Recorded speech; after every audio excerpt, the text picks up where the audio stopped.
हिंसा और तनाव के बीच हालात लगातार तनावपूर्ण बने हुए हैं। आज दिल्ली में सर्वदलीय बैठक होने जा रही है, जिसकी अध्यक्षता केंद्रीय गृह मंत्री अमित शाह करेंगे। विपक्ष लंबे वक्त से सर्वदलीय बैठक कर इस बात का एक हल निकालने की मांग कर रहा था। ये बैठक जो है अब ये शुरू हो चुकी है। आपको बता दें कि हिंसा में अब तक अलग अलग इलाकों में करीब 120 लोगों की जान जा चुकी है, जबकि 3000 से ज्यादा लोग जख्मी हुए हैं। पिछले महीने अमित शाह मणिपुर के 4 दिनों के दौरे पर भी थे, जिसमें उन्होंने तमाम समुदाय के लोगों से बातचीत की थी, शांति की अपील की थी और कुछ वक्त तक स्थिति बेहतर भी हुई थी। लेकिन उसके बाद दोबारा हिंसा के दौर शुरू हुए हैं और उसके बाद और ज्यादा हिंसा जो है वो देखने को मिली। आपको ये भी बता दें कि मणिपुर में मैतेई समुदाय को अनुसूचित जनजाति में शामिल करने की मांग के बाद से ये जो हिंसक घटनाओं का दौर है ये शुरू हो गया और कई समुदाय इस मांग का विरोध कर रहे हैं।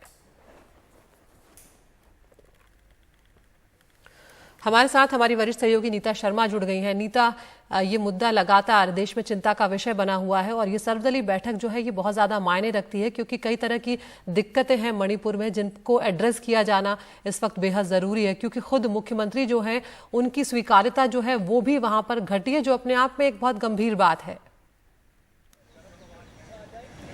बिल्कुल, ये आदिति गंभीर बात है, क्योंकि अभी जो सेकेंड फेज ऑफ वायलेंस है जो मणिपुर में हो रहा है उसमें हम देख रहे हैं कि जो पब्लिक रिप्रेजेंटेटिव्स हैं, पहले जो था मिनिस्टर ऑफ एक्सटर्नल अफेयर्स के घर को आग लगाई गई, कल जो है एक गोडाउन में एक और मंत्री के को टारगेट किया गया, जो स्टेट के मंत्री हैं उन लोगों को भी टारगेट किया गया। तो किस तरह से जो पब्लिक के नुमाइंदे हैं उनको टारगेट किया जा रहा है। आप मेरे पीछे जो कैवलकेड देख रही हैं आदिति, ये कैवलकेड केंद्रीय गृह मंत्री अमित शाह का है। अभी वो यहाँ पर पहुंचे हैं, बस जो बैठक है वो यहाँ की लाइब्रेरी जो है वहां पर शुरू हो जाएगी, क्योंकि केंद्रीय गृह मंत्री जो है वो जम्मू से सीधा यहीं पर आए हैं, श्रीनगर से सीधा यहीं पर आए हैं और ये बैठक कर रहे हैं। यहाँ पर सभी जो विपक्षी दल हैं वो यहाँ पर आएंगे। टीएमसी को डेरेक ओब्रायन जो है वो रिप्रेजेंट कर रहे हैं, कांग्रेस को मणिपुर के पूर्व मुख्यमंत्री इबोबी जो हैं वो रिप्रेजेंट कर रहे हैं, आम आदमी पार्टी को संजय सिंह कर रहे हैं।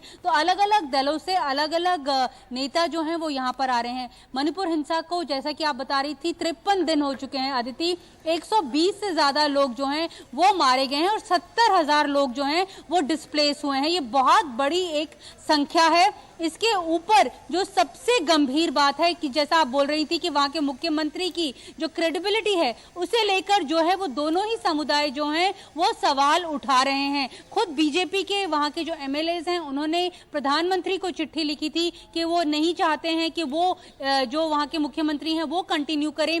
जो मिनिस्ट्री ऑफ होम अफेयर्स ने जो एक पीस कमेटी का जिसका गठन किया था उसके ऊपर भी जो सिविलियंस थे, बाकी जो एक्सपर्ट्स थे, उनका भी यही कहना था कि मुख्यमंत्री को उस पीस कमेटी में होने की जरूरत नहीं है। दूसरी तरफ जो हिंसा की जो साइकिल है वो खत्म नहीं हो रही है। कल वहां पर दोबारा से जो है हिंसा जो है वो भड़की थी। लोग जो आर्मी की जो ऑफिशियल्स हैं उनका ये कहना है कि जो विमेन है वो गार्ड कर लेती हैं, वो बाउंड्री बना लेती हैं और जो लोग हैं वो ऑटोमेटेड वेपन्स लेकर गांव के अंदर जाकर जो है वो गोलियां जो है वो चलाते हैं। तो एक बहुत भयावह स्थिति है कई गांवों में मणिपुर के।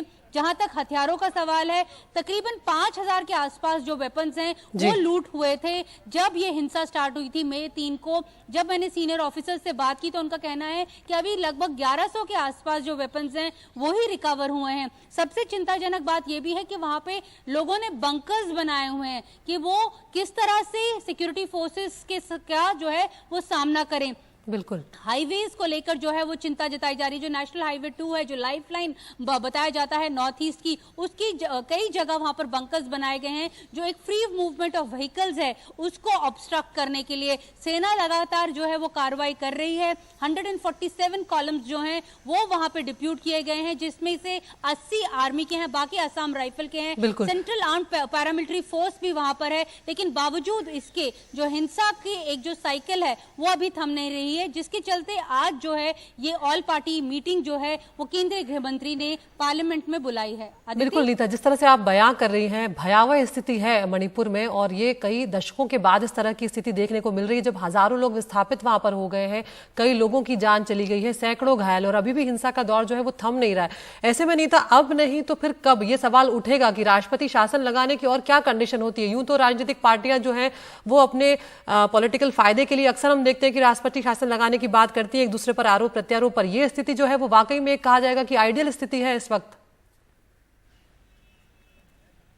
इसके ऊपर जो केंद्र की राय है वो कह रही है कि वो अपनी तरफ से पूरी कोशिश कर रही है। वो उन्होंने अलग अलग जो बातें जैसे मैंने आपको गिनवाई कि इतनी पैरामिलिट्री वहां पे डिप्यूट की गई है, आर्मी के कॉलम्स हैं, वो कोशिश कर रही है कि हाईवेज जो हैं वो ओपन रहें, साथ में लोगों की सहूलियत के लिए जितनी भी जरूरी चीजें होती हैं, चाहे डॉक्टर्स हो, हेलीकॉप्टर सेवा हो, चाहे खाने पीने का सामान हो, वो अपनी तरफ से वहां पर भेज रही है। लेकिन बात यह है कि जो हिंसा है, जो वायलेंस की जो साइकिल है वो थम नहीं रही है, जिसके चलते ये ऑल पार्टी मीटिंग बुलाना बहुत जरूरी था। क्योंकि विपक्ष का यह कहना था कि जब मणिपुर जल रहा था तब प्रधानमंत्री जो हैं वो विदेश के दौरे पे गए थे, जिसके ऊपर ये सफाई दी गई थी भारतीय जनता पार्टी की ओर से कि जो प्रधानमंत्री हैं वो इंटरनल डायनेमिक्स को नहीं देख रहे, वो केंद्रीय गृह मंत्री देख रहे हैं। यही वजह है कि उसी दिन, उसी शाम जब सोनिया गांधी ने एक मैसेज दिया था, जो कांग्रेस की चेयरपर्सन है, उसी शाम हमने देखा था कि केंद्रीय गृह मंत्री ने इस ऑल पार्टी मीटिंग को